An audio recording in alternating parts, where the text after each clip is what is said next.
This whole thing started about 10 years ago. I was in the Navy at the time and stationed in Connecticut. The naval base I was stationed at had been built during World War II as a submarine base to combat German U-boats.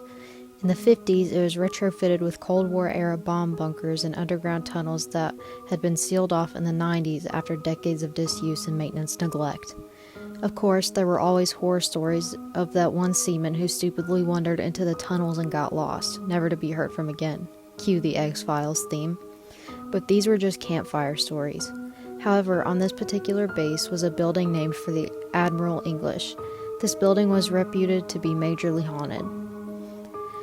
The night watchman would see people in the building after it had been closed for the night, and when they tried to pursue those people, the watchman would turn a corner to a dead end and find no one there. When the roving watch would check doors to secure areas that were meant to be locked, only to find them unlocked. They'd call down their superiors to file the report on the door, only for it to be locked. You'd be in the middle of your roving patrol, and all the lights in the building would turn off. And on one specific occasion, the stationary watchman at the door went a little wonky. He logged the long-dead Admiral English as being in the building in the official logbook. He then turned to the painting of Admiral English that was hung on the quarterdeck and gouged the eyes out of the painting. He later claimed he did this because the painting wouldn't stop watching and whispering at him. He also logged in and out of the building various famous figures like Santa, Elvis, Vincent Price, and the Beatles. After testifying at Captain's Mast that the painting was trying to talk to him, he was sent to mental health and deemed unfit to serve in the military, given a Section 8 and sent home. I stood the night watch in that building for a short while after the painting had been removed for repairs. Me and my watchmate heard people moving around the building a number of times, but any time I went to investigate, there was no one. I was supposed to be continuously roving, and every time I came to the stairwell, I'd have to turn the lights back on. At one point, the elevator in the building started itself for seemingly no reason. Fortunately, I didn't see anything. At least that night I didn't. A couple weeks later, I was walking up an outdoor staircase at the base that connected the lower base to the upper base. This particular staircase was very long. Think Mayan pyramid long. There were no turnoffs for this staircase once you were on it. Then you were on it until you reached the top or the bottom. On one side of the staircase was an empty field of grass that sloped down a hill you could see from the top to the bottom of, and on the other was a 3 to 4 foot partitioning wall with a 2 foot tall double railing on top of it. And beyond this partition was evergreen bushes growing so close together they basically formed an impenetrable hedge. So there was nowhere to go that way, and you could easily be seen going the other. I was walking with a friend towards the galley up the stairs, and in front of us, a short ways up the stairs, was either a chief or an officer. We weren't really sure, as we were seeing them from behind, and they wore a similar khaki uniform. Except the particular person's uniform was odd. It looked old. Not worn out old, but more like the way uniforms looked back in the World War II days. I turned to my friend to comment on this and glanced at me and agreed, asking if maybe he was headed to some event that required an older uniform. We glanced back toward him and he was just gone. From the halfway point up the staircase he'd vanished. The only place he could have been hiding was in the bushes, but we'd have seen him climbing the dividing wall if he had, I'm sure of it, and why would he do so in the first place? That was the first time I saw something. Over the coming weeks, I began to notice weird little things. Things that could be put down to absent-mindedness at first. Like I'd find my keys moved from my desk to a shelf where I kept movies and have no recollection of putting them there. Then other things would happen. I'd be watching a movie, then suddenly my TV would turn off. I assumed there was a timer I accidentally managed to turn on, but couldn't find anything in the menu or manual about that. At one point, I headed to the vending machine in the lobby for a late-night snack, leaving my door ajar, only to come back and find my door locked with the key card inside my barracks room. I assumed I messed up and accidentally pulled the door shut instead of leaving it open, so I accepted the lecture I got from my superior for locking myself out, only for him to discover that the door was ajar. So he gave me a random inspection instead. At another point, the key card to my door stopped reading. I went to get it recharged, and they found it that had been completely wiped of all data, and they had issued me a new one, along with the warning to keep it away from magnets. I didn't have any magnets. A wristwatch I'd gotten for my birthday disappeared for 3 days, and then one day I opened my wardrobe and there it was, front and center, directly in my line of sight. On top of all the general weirdness, I felt like I kept seeing things out of the corner of my eye, but when I looked, there would be nothing there. At the time, I had just assumed that I was stressed and imagining things and that I needed a vacation. Luckily, I was on my way out of the Navy. I moved back home to the old farmhouse my great-grandfather had built. The first night I was there, I went to bed at my usual time of around 11 p.m., only to jolt awake from a deep sleep at around 2 a.m., and suddenly be wide awake and not able to get back to sleep until near 5. This quickly became a regular occurrence, unfortunately, so much so that I started to play video games or surf the web for a couple hours whenever I'd suddenly wake up at 2 a.m. And then this weird reoccurring dream started. In the dream, I'm living in some old Victorian-style plantation home with a wife and 2 kids.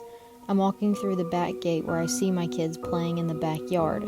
I walk into the back door into the plantation-style kitchen that had been modernized. I walk into the laundry/pantry room off the kitchen and look out the back window at my kids, only to see a third kid, a girl, in a turn-of-the-century dress walking toward the kitchen door. And as I watch, she disappears. I go to find my wife, who seems to be upstairs somewhere. I call up the stairs at her but get no response. I turn back toward the kitchen, and there, less than 2 inches from my face, is the face of the ghost girl. I startle and scream, backing away from her until I find myself cornered on an old table in the wall. The girl stares at me as she approaches, getting right in my face. I try to look away in shame as the overcoming sense of guilt washes over me. Then she opens her mouth to speak, and as I look toward her to hear what she has to say, I wake up. Every time. I have had this dream many times in the preceding years, and I've never actually heard what she has to say. So I'm having this weird dream, and I'm waking up in the dead of night. And I mean from a sleep so deep the dead would be jealous. And I'm still experiencing the shadows. As well, I've started experiencing this weird thing where I'll be playing video games and I'll feel this human presence behind me, watching, and occasionally I swear I could hear breathing. But then when I turn to look, nothing. I assumed I was just having some sort of emotional trouble acclimating to civilian life again, but that's when I started to find bruises and scratches I don't know how I got. I'd wake up and there'd be a massive bruise on my forearm that wasn't there when I went to sleep, and little things were going missing. My tools were disappearing. I somehow went through 4 pairs of sunglasses in less than a month. My expensive canvas paintbrushes started to vanish, and I had to replace my house keys twice in that same month. I went to a doctor, told him I was having bouts of sleeplessness, kept losing things, nightmares, and waking up covered in bruises and scratches. He told me I was developing maintenance insomnia, likely due to the stress of not being in the military anymore, and suggested I turn my alarm clock away from me and walk more. These things helped, but not much, and he couldn't explain the random injuries, so not a lot of help. Then one night, I just couldn't seem to stay awake, so I hit the rack at like 9 at night. Woke up at 1 a.m. to find the smell of smoke. I opened the door to my bedroom only to be met with a wall of smoke and an orange haze. I quickly covered my mouth and started finding my way out of the house. I made my way to the nearest exit, and when I turned around I could see the entire front room of the house was completely engulfed in flames. The fire inspector came out and couldn't find any natural means of the fire starting, and so suspected arson. But they also couldn't find an artificial ignition point either. It just seemed to have happened. Started from nothing and just happened from nothing. There was also a bunch of weird stuff about the fire. The fire burned so hot it melted a fireproof safe, but then my art portfolio was untouched. My TV and Xbox were melted beyond recognition, but the Bible my father gave me for my 18th birthday was fine. It was truly bizarre. And after that I moved into town with my parents. They were living in this little house, and it was weird because the house was full of windows and, well, light, but somehow still seemed full of shadows. Something my mother noticed. We sat down one day and discussed how we both kept seeing shadows moving in our peripheral vision. She told me that since I moved in, she kept finding her wedding ring in weird places. She would leave it on her bedside table only to find it in the dining room, for example. There were other weird things too, like my folks would leave for the night and I'd be in my room on my computer and start hearing doors slammed closed, only to investigate the noise and find nothing but open doors. Even the doors that were usually closed, such as my parents' door or the door to the laundry room. These events kept happening and getting worse. At one point, I was chatting with a Navy friend only to hear all this banging and absolute ruckus from the kitchen. Thinking my parents' dog was into something, I went to clean up his mess, only to find that he was cowering behind my dad's armchair, and every pot and pan in the house was scattered across the kitchen floor. In another instance, my folks were out and my brother came over to watch Monday Night Football. We were sitting there talking about how the Lions were never going to make it to the Super Bowl if Stafford couldn't learn to perform under pressure. I had the dog sleeping on the couch next to me, and my brother was in my dad's chair.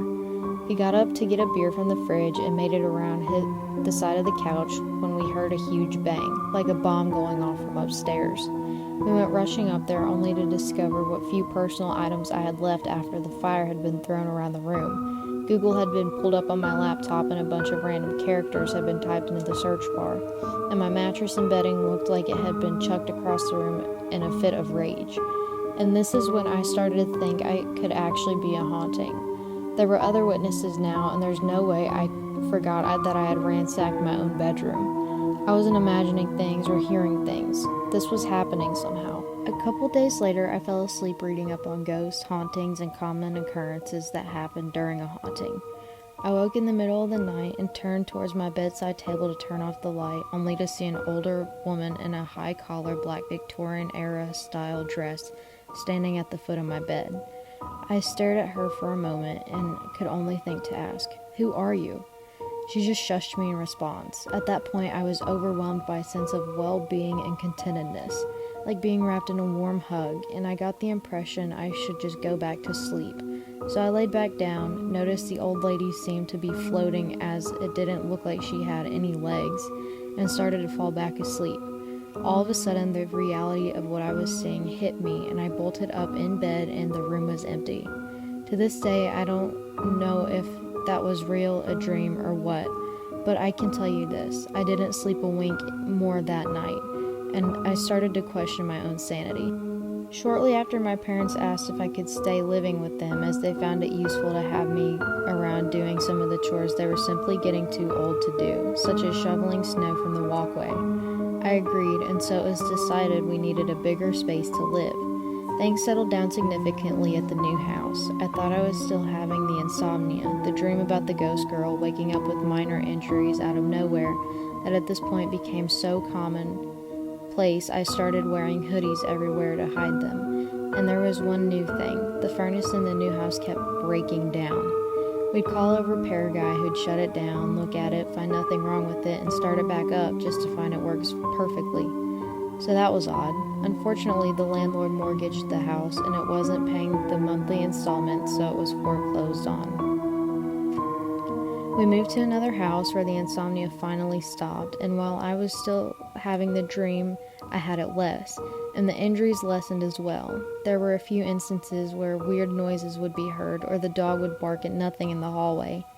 The worst thing that happened there was every now and then I'd get a stomach cramp. It lasted between 20 minutes to an hour at the most. This was weird because I hadn't changed my exercise routine at all, or my dietary habits or any brands that I'd normally eat.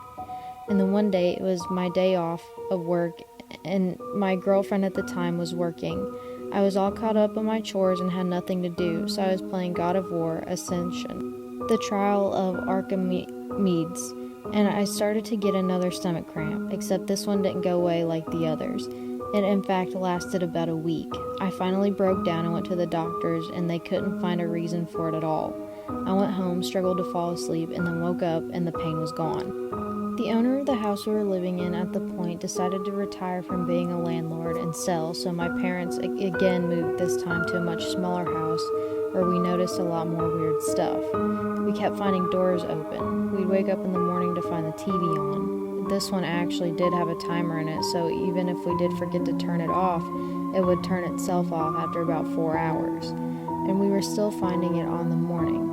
The chairs around in the dining room we never actually used always seemed to be pulled out, and the light in the kitchen was always turning itself off when you were cooking, and you always seemed to have the feeling of being watched. Luckily, we didn't live there long as with the supernatural weirdness, we also lived in a bad neighborhood, and the constant flashing lights convinced my parents to just buy a house. At this point in 2017, I visited Europe for 3 months with my at this point fiance, and nothing happened. No dreams, no bruises and scratches, no anything for those entire 3 months. It was awesome. While I was in Europe, my folks moved into their new house, and when I got back, I went to the new house. Nothing happened the entire time I was at that house, thankfully, and I had begun to hope that whatever had been plaguing me for all those years had finally gotten left behind somehow. My fiance and I were married later that same year, and we decided to live in Europe, where my now wife owned an apartment that she had inherited from her recently deceased mother. We figured with no mortgage or rent payments, it'd be a nice head start. And that's when things started up again. I'd be sitting in the living room and I'll see a shadow walk by the door to the room. At one point, the only ones home were me and our toddler. My wife was at the gym, my toddler was napping, and I was on Reddit when I saw the shadow walk across the door. I immediately thought, who is in the apartment? And got up to investigate, only to find no one. My wedding ring disappeared off my desk while I was in the shower one day. I never found it and it never turned back up. I had to get a new one. Various rooms in the apartment constantly feel frigid, even in the height of summer, and those pesky doors keep slamming themselves closed, even if they weren't open to begin with. And to top it all off, I find myself discovering weird scratches I can't explain on my legs again. I started having the dream about the ghost girl again, and to top it all off, recently I began having this weird thing where I can't seem to wake up. I'll go to bed at 10:30 at night and not be able to wake up until almost noon the next day. I sleep through my alarm, my wife's alarm, my toddler fussing through the baby monitor, and really anything, which has never been a problem before. At this point, I'm convinced that I somehow attracted something into my life that's been following me around for a decade. Something that took the guise of an old-timey sailor, the turn-of-a-century ghost girl, and the Victorian matriarch to prevent me from seeing its true self.